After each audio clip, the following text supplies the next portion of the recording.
അപ്പോൾ ഇന്ന് ജോലിയൊന്നുമില്ല. അങ്ങനെ വായി നോക്കിക്കൊണ്ടിരിക്കുമ്പോൾ എൻ്റെ തലമണ്ടയിൽ പോയ ഒരു ആശയമാണ് എംബ്രോയ്ഡറി ചെയ്താലോ എന്ന്.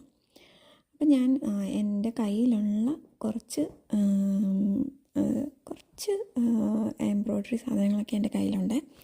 അപ്പോൾ എൻ്റെ അത്രയുമുള്ള കുറച്ച് സാധനങ്ങൾ കൊണ്ട് നമുക്ക് എംബ്രോയ്ഡറി ചെയ്യാമെന്ന് വിചാരിച്ചു.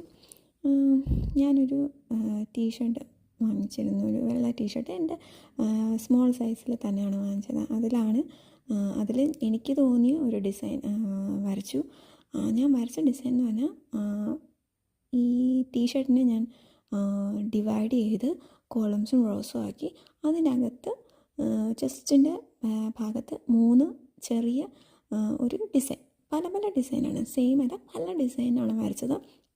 അപ്പോൾ ആദ്യം ഫുള്ള് വരയ്ക്കാമെന്ന് എനിക്ക് തോന്നി. പിന്നെ എനിക്ക് തോന്നി 3 ഡിസൈൻ ചെയ്തിട്ട് എങ്ങനെയുണ്ടെന്ന് നോക്കിക്കൊണ്ട് ബാക്കിയുള്ളിടത്തൊക്കെ വല്ലതും ചെയ്യാം എന്നാണ് ഞാൻ ഇപ്പോൾ ഉദ്ദേശിച്ചിരിക്കുന്നത്.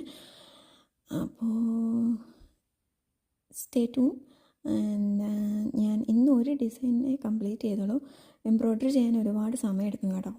അതൊരു പെട്ടെന്ന് ചെയ്ത് തീർക്കാൻ പറ്റത്തില്ല. അതുകൊണ്ടാണ് ഇച്ചിരി വിലയൊക്കെ കൂടുതലായിട്ടിരിക്കുന്നത്. പക്ഷേ അതിൻ്റെ ഒരു ഭംഗി വേറെയാണ്. നമ്മുടെ മെഷീൻ എംബ്രോയ്ഡറിക്ക് ഹാൻഡ് എംബ്രോയ്ഡറിയുടെ ഭംഗി ഒരിക്കലും വരത്തില്ല. അതുകൊണ്ട് ഹാൻഡ് എംബ്രോയ്ഡറിയുടെ ആ ഒരു ബ്യൂട്ടി എന്ന് പറയുന്നത് നമുക്ക് എവിടെയും കിട്ടത്തില്ല കേട്ടോ. അതുകൊണ്ട് തന്നെ എനിക്ക് ഭയങ്കര ഇഷ്ടമാണ് ഹാൻഡ് എംബ്രോയ്ഡറി ചെയ്ത ഡ്രസ്സുകളൊക്കെ. അപ്പോൾ ഞാൻ പലപ്പോഴും എനിക്ക് സമയം കിട്ടുന്നത് പോലെ ഞാൻ അങ്ങനെയൊക്കെ ചെയ്യാറുണ്ട്. നമുക്ക് ഏത് ഫാബ്രിക്കിൽ വേണമെങ്കിലും നമുക്ക് എംബ്രോയ്ഡറി ചെയ്യാം കേട്ടോ. പല വിഡ്ത്തിലും പല തിക്നെസ്സിലും 3D ആയിട്ടും 2D ആയിട്ടും ഒക്കെ ചെയ്യാം. ഇപ്പോൾ ഇവിടുത്തെ മഴക്കാലത്തൊക്കെ എങ്ങനെയാണ് എംബ്രോയ്ഡറി ഉള്ള ഡ്രസ്സ് ഇടുന്നതെന്ന് ചോദിച്ചാൽ, സ്വെറ്ററിൽ നമുക്ക് എംബ്രോയ്ഡറി ഡ്രസ്സുകൾ ചെയ്യാം. പിന്നെ കോട്ടിൽ എല്ലായിടത്തും നമുക്ക് എംബ്രോയ്ഡറി ഡ്രസ്സുകൾ ചെയ്യാൻ പറ്റും. അങ്ങനെ ഒരു ഈവൻ ഹാറ്റിലൊക്കെ വരെ നമുക്ക് ഈ ഹാൻഡ് എംബ്രോയ്ഡറി ഡ്രസ്സ് ചെയ്യാൻ പറ്റും. ഓക്കെ, സോ ഞാനങ്ങനെ ഒരു ഡിസൈൻ ഫിനിഷ് ചെയ്തു. ഇന്ന് എനിക്ക് ഒരു ഡിസൈൻ ഫിനിഷ് ചെയ്യാനുള്ള സമയം ഉണ്ടായിരുന്നുള്ളൂ. അപ്പോൾ അടുത്ത ഡിസൈൻ ചെയ്യുമ്പോൾ കാണിച്ചു തരാം കേട്ടോ.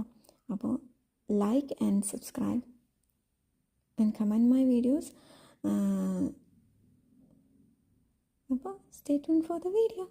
Thank you so much.